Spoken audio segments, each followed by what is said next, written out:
Buenos días, buenas tardes, buenas noches. Pues otra vez por aquí en Mujeres Fuera del Sistema, hoy con un programa muy contenta de reencontrarme con la maestra, la doctora, creo que para muchas compañeras que hemos andado en el movimiento, Ángeles López García, de la ciudad de León. Ella es una mujer que trabaja en el Centro de Derechos Humanos Victoria 10 en León, Guanajuato. Y bueno, conocí a Ángeles hace 25, 30 Muchos años. años, Ana Luisa. Y me da mucho gusto encontrarnos ahora en una actividad aquí en Michoacán. Y bueno, invitarla a que dialogue con nosotras en Mujeres Fuera del Sistema. Bienvenida, Ángeles. Ay, muy agradecida, Ana Luisa, de verdad. Y Sí. un reencuentro y un momento muy importante que nos trae muchos recuerdos, ¿no? De lucha, de compromiso. Muchas gracias por la invitación. ¿Quién es Ángeles? Cuéntanos, porque no nos dio tiempo de imprimir su currículo, que te lo comento, Ángeles, en este espacio tratamos de reconocer a nuestras compañeras, reconocer cuando son académicas, reconocer, pero también cuando es una sanadora, que viene de una comunidad indígena.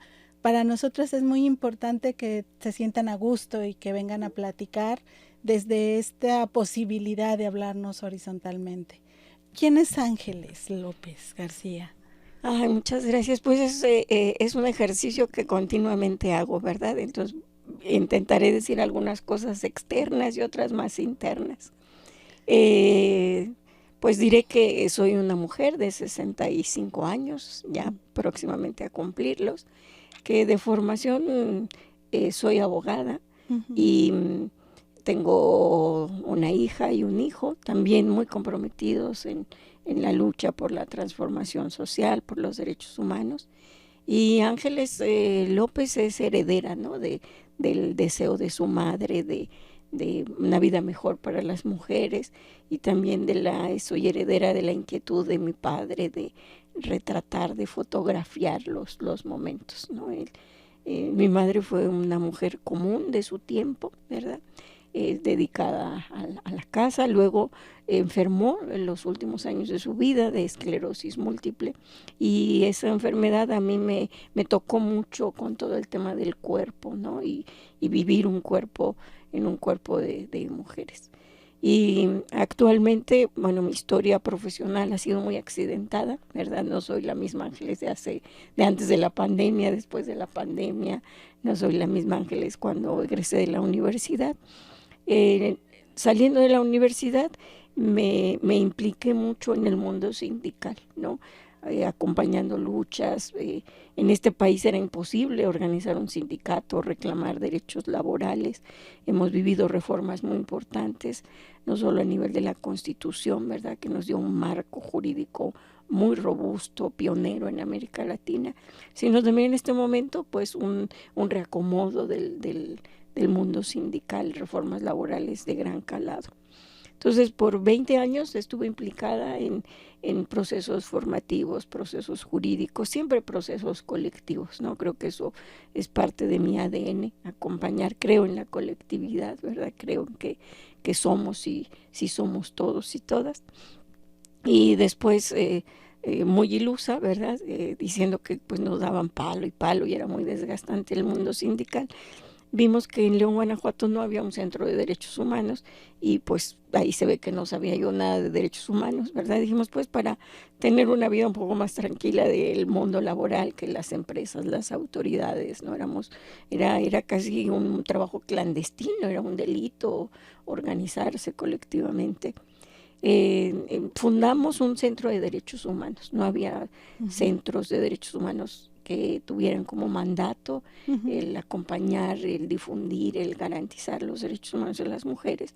Y entonces fundamos este centro, que es el Centro de Derechos Humanos Victoria 10, y también fue un proceso, ¿no? Entender qué eran los derechos humanos, no solamente como un cuerpo jurídico, sino los derechos humanos como un estilo de vida, los derechos humanos también como un horizonte político, ético, ¿no? Hacia dónde queremos caminar, cómo queremos que sea la familia, el trabajo, la escuela, la universidad, la sociedad, la comunidad.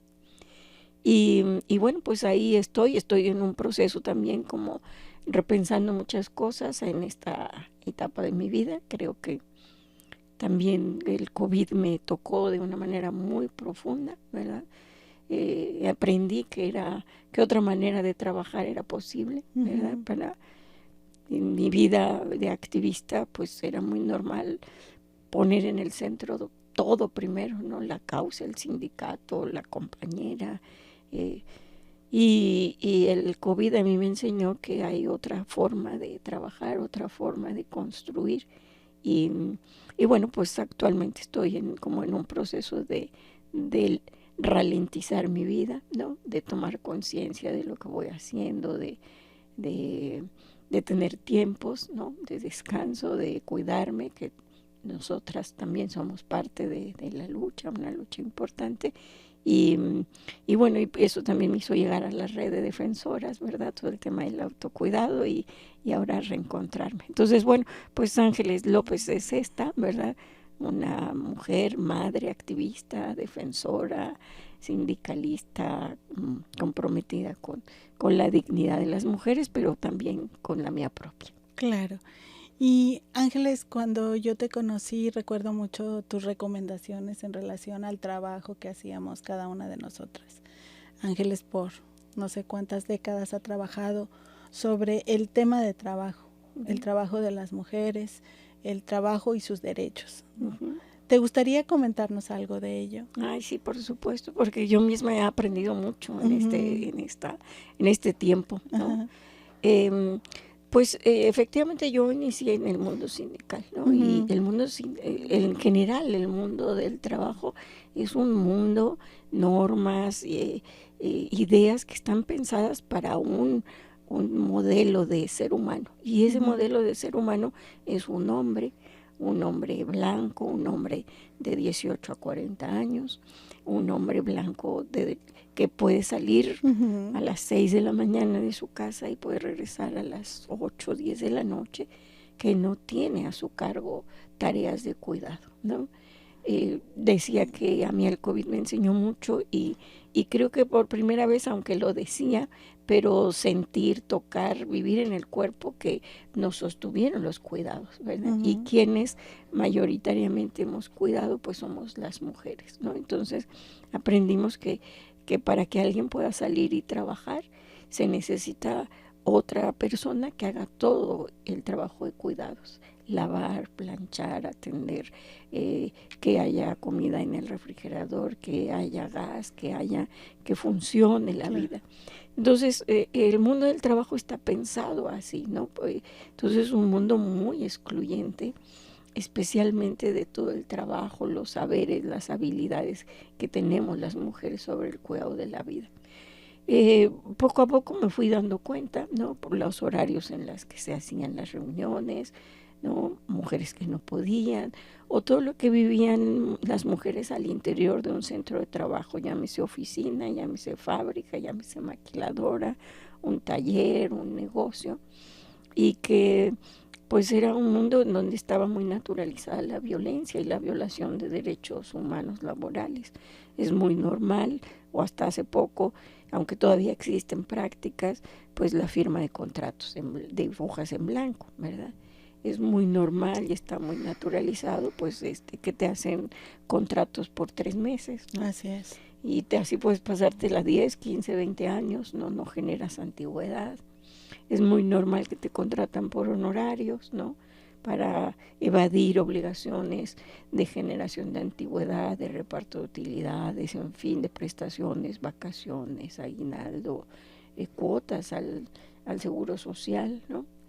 Entonces, poco a poco, pues un grupo de mujeres íbamos estudiando, ¿verdad? Porque eso al principio te incomoda, te lastima, no te gusta, ¿no? Así empieza un poco una en el activismo, no, esto no está bien, ya sea en su casa o en el trabajo. Y bueno, pues estudiando, ¿no? Cuestionando este marco jurídico que es patriarcal, ¿no? Que es adultocéntrico, que es... pues fuimos descubriendo eso, ¿no? Que hay mucho, que el concepto de trabajo es muy amplio, ¿verdad? Que no es solamente ese trabajo normado, regulado por la ley, en donde tiene serias protecciones, una jornada máxima de 8 horas, un salario digno. Y pues empezamos a cuestionar, ¿no? Que ese mundo excluía y que no consideraba, o cuando, por ejemplo, había revisiones de contrato, porque es muy difícil en general, para una persona trabajadora negociar individualmente, ¿verdad? Una mejora de sueldo, permisos, vacaciones, prestaciones. Entonces, realmente el sindicato o cualquier otra forma de organización colectiva es la forma natural de defensa de los derechos de quienes vivimos de nuestro trabajo. Pero pues el sindicalismo está muy desprestigiado, ¿verdad? No gratuitamente, sino porque pues estábamos acostumbrados a que los líderes sindicales vivían en mansiones, alejados de las realidades laborales. Afortunadamente esto poco a poco ha ido cambiando.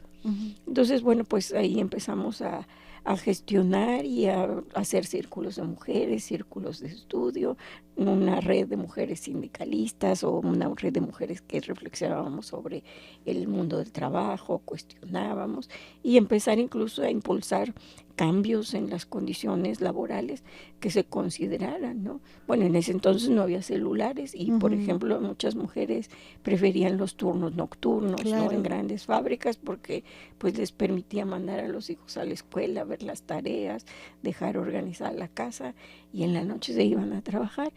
Y, por ejemplo, había cosas que me admiraban, ¿no? Decían, no, pues que nos permitan hacer una llamada en la noche, ¿no? Para saber que todo estaba bien. O sea, ese tipo de prestaciones que hablan como de esta manera de mirar, ¿no? Que tenemos las mujeres que vemos la vida, ¿no? Por supuesto que el salario es importante, por supuesto que más días de vacaciones también forman parte de condiciones dignas para poder ejercer el trabajo.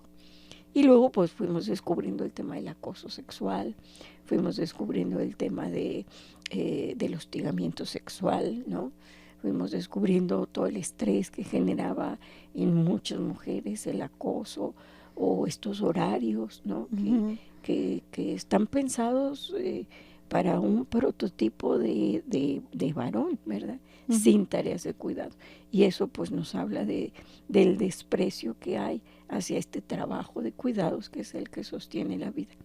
Y bueno, pues luego vino una reforma de derechos humanos, el artículo primero constitucional, que yo vengo de Guanajuato y a mí siempre me gusta decir que Guanajuato junto con Jalisco fue los dos estados que votaron en contra de esta reforma de derechos humanos, que colocó a México en un lugar muy importante, ¿no? En un lugar pionero, en donde dice que pues todos los derechos humanos, estén donde estén en una circular, estén en una ley, estén en una práctica, se incorporan a la Constitución.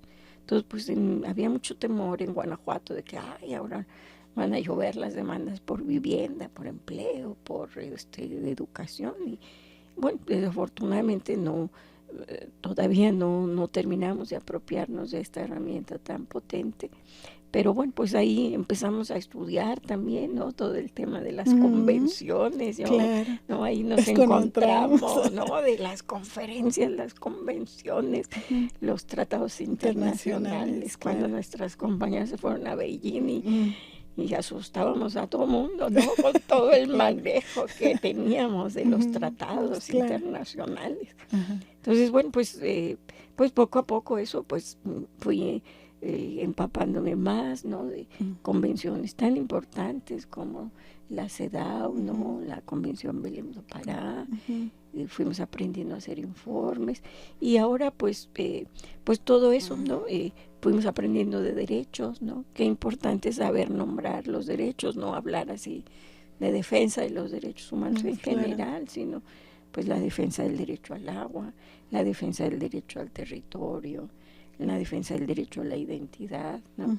La defensa del derecho a una vida libre de violencia, la defensa del derecho a la educación, y luego como si ese derecho fuera un regalo, se va abriendo y cómo vamos encontrando, ¿no? Entonces, pues después pasé a trabajar por el derecho a una vida libre de violencia para las mujeres. y por muchos años, por otros 15 años en una zona de León que se llama la zona de los Castillos. Es un polígono que aglutina 70 colonias, y ahí también vino un cambio muy, muy, muy importante, porque pues yo venía de esa corriente que nosotras vamos a ayudar a las mujeres, ¿no? Sí. Entonces, todo ese cambio de que pues no vamos a ayudar a nadie, ¿no? O sea, somos parte de esta estructura, y tú sabes una cosa y yo sé otra. Entonces, cómo intercambiamos estos saberes, ¿no? O sea, cómo descubro todo lo que tú puedes ofrecerme y sabes. Para vivir la vida necesitamos saberes, ¿verdad? Claro, por supuesto. Y a veces no los tenemos explícitos, y me gusta mucho esta clave que tienen para que aquí nos sintamos cómodas y saber que todas sabemos, ¿no? Por supuesto, y que hay un recorrido tan importante porque tú vas hablando de tus descubrimientos en materia de derechos humanos, no solo para las mujeres, sino en el centro en general, y después te encuentras pues esta vereda, ¿no? Que somos las feministas, y dices, asustábamos a todo el mundo, Ángeles. Sí. Yo lo he comentado aquí varias veces, pero lo quiero volver a decir porque creo que fue una construcción colectiva de muchas mujeres como tú en ese momento, que no sé, hablamos de los 90, ¿no? Donde pues se fue hubo un equipo de trabajo que se fue hasta Beijing, Sí. que hicimos diagnósticos de abajo hacia arriba con las mujeres, tú con las mujeres trabajadoras en León, nosotras con mujeres indígenas, campesinas, maestras, etcétera. Para integrar cuáles eran las condiciones de las mujeres, qué esperábamos las mujeres en una plataforma de acción que firmara nuestro gobierno. Exacto. Y entonces esos descubrimientos, ¿cómo los viviste, Ángeles? ¿No? Cómo en ese momento recuerdo mucho de una frase que pues decía incluso la red en la que participábamos, ¿no? El nuevo milenio es nuestro. Sí, sí. Y ahora cuando yo veo a las jóvenes, cuando las veo así, apoderándose de los espacios públicos, exigiendo derechos para su cuerpo, exigiendo derechos en el trabajo, exigiendo derechos en otros ámbitos, digo, de verdad, el milenio es nuestro, ¿no? Sí, ¿Cómo sí. lo ves tú, Ángeles? Pues para mí fue un descubrimiento, ¿no? Y por otro lado, una frustración, ¿no? O sea, de saber que pues las estructuras educativas, los programas educativos todavía necesitan evolucionar, ¿no? Necesitan sentirse desafiados por construir personas y profesionistas realmente conocedores, ¿no? Conocedoras de lo que sucede en su territorio, ¿no? Un conocimiento situado, ¿no? Nos han enseñado ahora las feministas. Entonces, bueno, pues para mí efectivamente fue un proceso colectivo, fue un proceso de descubrirnos muchas mujeres de muchos estados, ¿no? De vivirlo. De reconocer sus saberes, ¿no? Sus aportes, que tú sabes de economía, tú sabes de salud, tú sabes de educación, tú sabes del sistema jurídico, y construimos efectivamente una agenda, y llevamos, y a mí no me tocó ir a Beijing, pero yo sentía que estaba en Beijing y no había el celular y el WhatsApp, entonces todavía ni había fax, ¿no? Entonces las comunicaciones, cómo iban y venían, fue como vivir la colectividad, ¿no? Y esto que a veces puede ser un lugar común, ¿no? De que realmente estamos hechas para vivir en red, en colectividad, ¿no? Que nadie se salva solo. Entonces fue experimentarlo y descubrir todo el mundo de los derechos humanos, ¿no? Que no, pues yo ni lo traía conmigo. Me dio muchos argumentos, porque luego vino todo el proceso de la ley de acceso de las mujeres a una vida libre de violencia, ¿no? Esto también nos dio como una apertura, siento yo, ¿no? Que no era solamente la violencia intrafamiliar, que así se le decía, sino decíamos, hay violencia en el trabajo, y hay violencia en las calles, y hay violencia en el campo, y hay violencia en los hospitales, y hay violencia en la educación. Yo creo que eso lo teníamos muy, muy claro, ¿no? Es decir, no solamente hay violencia al interior de la familia. Y bueno, pues eso también me dio, pues, conocer a muchas mujeres, ¿no? Pertenecer a varias redes, aprender muchísimo, muchísimo de ellas, como de ti, de tu colectiva, de tu grupo, que ahora cumplen 40 años y se me llena de alegría, ¿no? Ahorita veníamos recordando nombres de colegas, de compañeras. Entonces, pues yo creo que eso también nos dio como otra manera de posicionarnos, ¿no? Frente a las autoridades, frente a colegas, compañeros, frente a nuestras familias. Claro. ¿Y tú cómo ves? ¿Cuál es el momento de los derechos humanos de las mujeres? ¿Cuáles son nuestros retos como movimiento feminista, creo, de replanteárnoslo y de saber que estamos en este momento, bueno, pertenecemos las dos a la red de defensoras de derechos humanos a nivel nacional, pero tú cómo ves los retos? ¿Cuáles son nuestros retos en este momento? Pues me parece que tenemos muchos, porque las violaciones a derechos humanos son muy graves, ¿verdad? Yo nunca me imaginé que íbamos a construir el derecho a no ser desaparecida o desaparecido, Por ejemplo, ¿no? Uh-huh. Al centro hace unos años llegaron a tocar las puertas. No era un derecho que trabajáramos, ¿no? Ni acompañábamos a personas desaparecidas. Entonces hay nuevas violaciones de derechos humanos con muchos impactos, ¿no? En la vida familiar, económica, personal, en el cuerpo, ¿no? Creo que hay también personalmente creo que hicimos mucho énfasis en muchos años por visibilizar, nombrar la violencia, y creo que ahora estamos en un esfuerzo de nombrar la paz, las paces, ¿no? Cómo se construyen las paces, cómo vivimos procesos de paz de manera personal, ¿no? Cómo nuestro cuerpo, nuestro cerebro también va experimentando la paz. Y creo que ese es todo un desafío, ¿no? No para olvidarnos de las violaciones y de la violencia que vivimos, sino para construirla desde otro espacio, ¿no?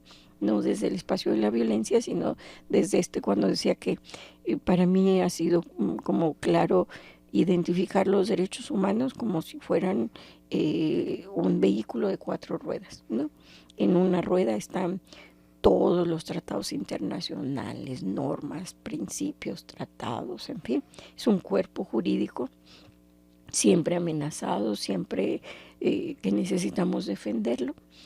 Pero por otro lado, otra rueda es los derechos humanos son una forma de relacionarnos, ¿no? O sea, yo me puedo saber todo lo que dicen los tratados, los artículos sobre la participación y ser una persona tirana o que no genera la participación. Entonces, la otra rueda es los derechos humanos son una forma de relacionarnos, ¿no? Ser una forma de vivirlos, ¿no? En coherencia. Otra rueda es los derechos humanos son un horizonte ético-político, hacia donde queremos una sociedad, una familia, una escuela, una radio, una organización, ¿no? Horizontalidad, trato digno, tratos amorosos, tratos respetuosos, ¿no? Entonces eso hay que desglosarlo. Y luego los derechos humanos es también todo un desarrollo de la igualdad. Entonces creo que esto hemos ido avanzando mucho y ese creo que es un desafío, ¿no?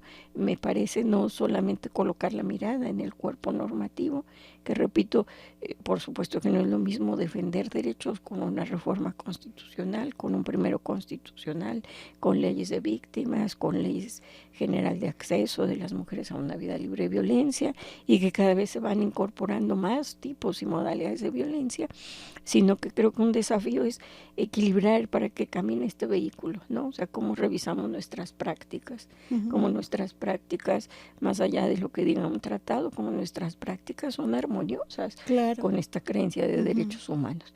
Y luego cómo apuntamos hacia el futuro, un futuro esperanzador. A mí me parece que también ahí hay todo un desafío, cómo construir esperanza frente a veces esta tristeza, este dolor, ¿no? Y yo creo que ahí tenemos muchas lecciones, necesitamos como esas miradas para aprenderlas, porque están en lo cotidiano, ¿no?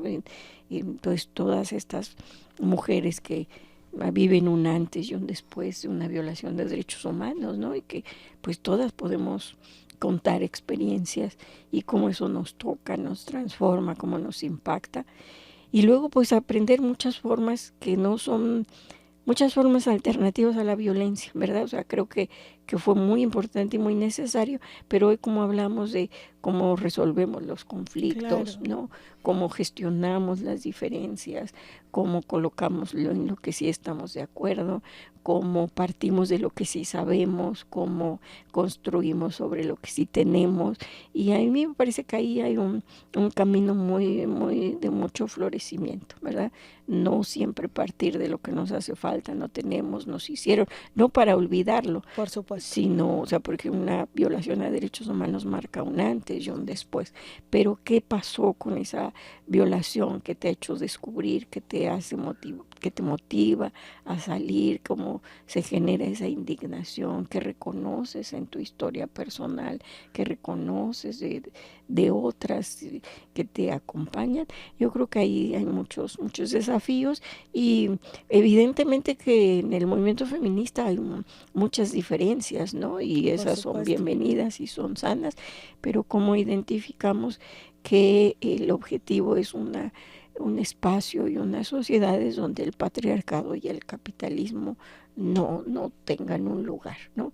Y el patriarcado y el capitalismo tienen formas muy novedosas de meterse por cualquier se renuevan grieta permanentemente. Ajá. Entonces yo creo que ese es como uno de nuestros retos, saber que somos diferentes, que eso nos aporta una gran riqueza, pero identificar esos resquicios por los que se mete el capitalismo y el patriarcado. Qué rico platicar contigo, Ángeles. Qué bueno retomar estos retos desde este enfoque de futuro, de poder ver también esta historia que hemos ido construyendo y una memoria que está planteada ahí, ¿no? Que creo que a veces cómo la delegamos a las más jóvenes, cómo les recordamos que hemos caminado estas veredas y que vale mucho la pena que volteen a verlas, que estén pendientes de ellas justamente para seguir reconstruyendo pues este futuro que realmente sea de derechos humanos para las mujeres. ¿Cómo cerraría Ángeles para mujeres fuera del sistema?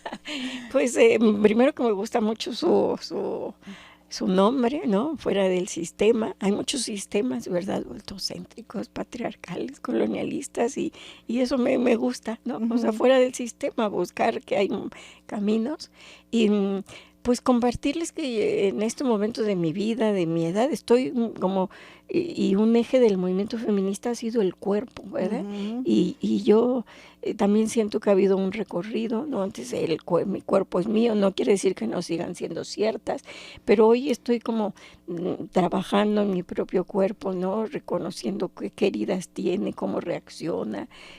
Hace unas semanas estaba en un taller y nos decía esta persona que el cuerpo tiene 1400 formas de reaccionar y expresarse. Y yo, pero si puedo nombrar 50, creo que son muchas. Entonces estoy como en este momento y me gustaría cerrar como eso, como decir, somos cuerpo, hagámosle caso a nuestro cuerpo, habitemos nuestro cuerpo, ¿no? Porque por aquí pasa y se queda todos estos sueños y todas estas historias y memorias que tenemos, y que nuestro cuerpo es generoso, es maravilloso, y como incorporarlo a esta defensa, a este compromiso, a esta opción de vida de que los derechos humanos sean una realidad cada día, ¿no? Para todas, desde nuestra edad, nuestro contexto y nuestras necesidades. Pues muchas gracias, Ángeles, de verdad un gusto escucharte, un gusto que estés acá, ¿no? Nuestro encuentro y nuestro estar en este momento, yo creo. Creo que hay muchos retos justamente de la vivencia de los derechos, ¿no? Que creo todavía también son un reto, ¿no? Sí. Para las mujeres vivir los derechos en el cuerpo, poderlos expresar desde ahí, como dices, con todas estas sensaciones, pero en donde un cuerpo realmente sea sujeta de derechos. Todavía creo que pues vendrán otras mujeres que ya nos van a ir, supliendo, estando en el lugar donde estamos ahora, se me fue la palabra, podrán, ¿no? Seguir desarrollándolo. Pues muchas gracias, Ángeles López García, del Centro de Derechos Humanos Victoria 10 de León, Guanajuato. pues esto fue por hoy Mujeres Fuera del Sistema. Muchas gracias, Ángeles. Qué rápido se nos fue, qué gusto.